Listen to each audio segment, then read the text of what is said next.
but I believe that municipalities represent a full-fledged level of government like any other. But unfortunately, when it comes to municipalities, we tend to pass down the responsibilities to the municipalities, but the money doesn't follow. And yet the municipality is the closest one to the people. But they don't have the resources to meet these challenges. So we are proposing to add $875 million over 5 years in the Disaster Mitigation Fund. Prevention has to be in place so that we can transfer and that Quebec receive transfers through the gas tax and other programs. And those measures will have a significant impact and a critical impact, really, because we now know that every dollar invested now, that's in the study, in climate adaptation allows us to avoid expenses of $13 or $15. So people have to understand and say, okay, in spite of what I'm being told, I am going to listen to what people are saying about the cost of climate change. Quebec is already the Canadian jurisdiction that is most sensitive to climate change. We tried to just forget about climate change, and people would have us believe that now we have to go for oil and gas, but Quebecers are paying. They're paying to subsidize to the tune of billions of dollars oil and gas infrastructure and the industry as a whole. They are paying for repairs, for the damages that are caused, and there's a much smaller amount available to help businesses through the carbon exchange to invest in the proper measures to fight climate change.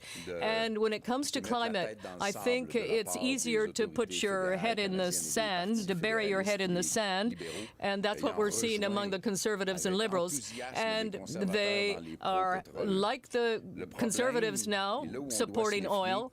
But I think where we need to be wary where people bury their head in the sand, but they are looking for cash. And that cash is our cash, which is affecting the health of the entire planet. And unfortunately, there are no borders involved in that case. So it's important to say the truth and to put the money in the right place.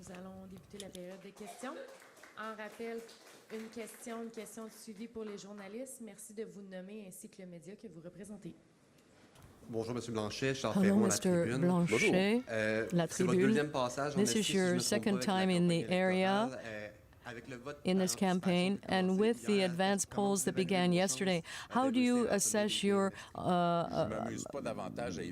chances in this area? Well, I'm not going to comment on polls or on my chances of winning. People are going out to vote, and there are so many people who want to vote. It's almost more complicated to vote in the advanced polls than on election day. People will make their own choice, but we are in the final stretch of the campaign, and it was a very short campaign. That's why it's only the second time I'm here, because I tried to be everywhere.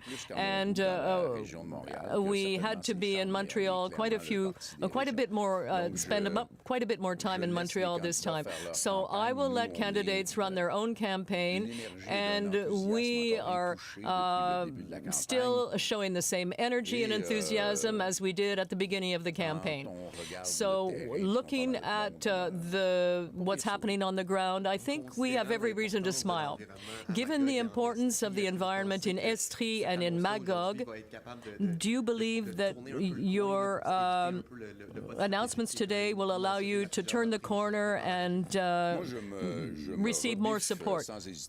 Listen, I don't believe in strategic voting at any time.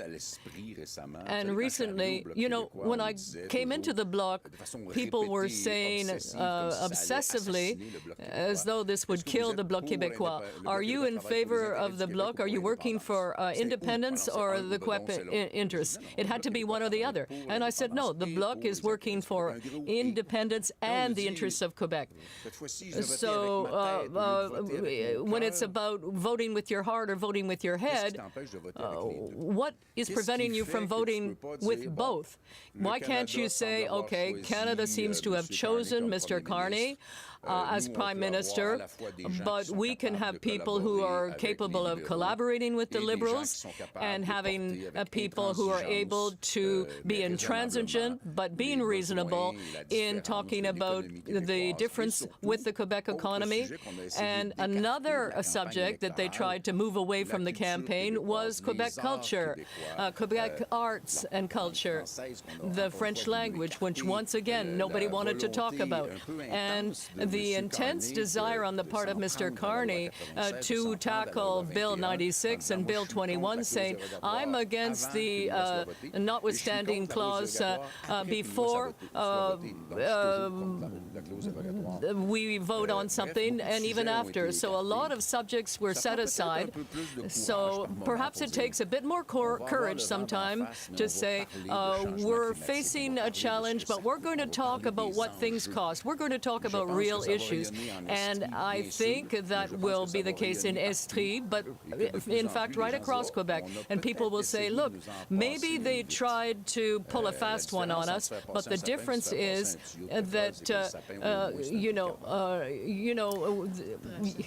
we will continue to listen in on the question and answers with Bloc Québécois leader Yves-François Blanchet. But in the meantime, we do want to set up, remind you that we are waiting to go to Pierre Poilievre, leader of the Conservative Party, who's also expected to speak any moment now. So while we're waiting for that, why don't we turn to CBC's Julia Wong, who joins us from Ottawa. She's been listening in to some of the comments from the Bloc leader. He's already laid out his platform costing as of yesterday, if I'm not wrong, Julia. So give us a sense of what you're watching on that campaign trail. Yeah, so what we just heard announced by Yves-François Blanchet are a couple different measures specifically related to the climate, the changing climate that we are seeing in this country, and him wanting the federal government to do a little bit more to help Canadians. You know, in particular, he was talking about some natural disasters and the impacts that that has had on people's homes, whether it's forest fires, whether it's flooding. And as a result, it's become very hard, he says, for some Canadians to be able to afford home insurance because those prices are just so astronomical, because they've skyrocketed because of the risk. What he is calling for is a co-insurance program where the federal government would pay a portion of the premium on homes to, again, make that more affordable, make it more financially feasible for homeowners so that they actually have that coverage. He's also calling for reinvestment in energy-efficient renovations, proposing adding close to $900 million over 5 years to the Disaster Mitigation and Adaptation Fund. And he was also proposing adding about $500 million to combat shoreline erosion. But Julia, a couple let me different jump in. Please forgive me, Julia. I'm so sorry, but Pierre Poilievre has started speaking, so we do want to go there. I'll come back to you as soon as he's finished his statement. Even bigger inflationary deficits than Justin Trudeau had already budgeted. Together, the previously budgeted Trudeau deficits, combined with the new spending Mr. Carney announced today, will mean $250 billion of new inflationary debt added on the backs of Canadians in a fourth Liberal term.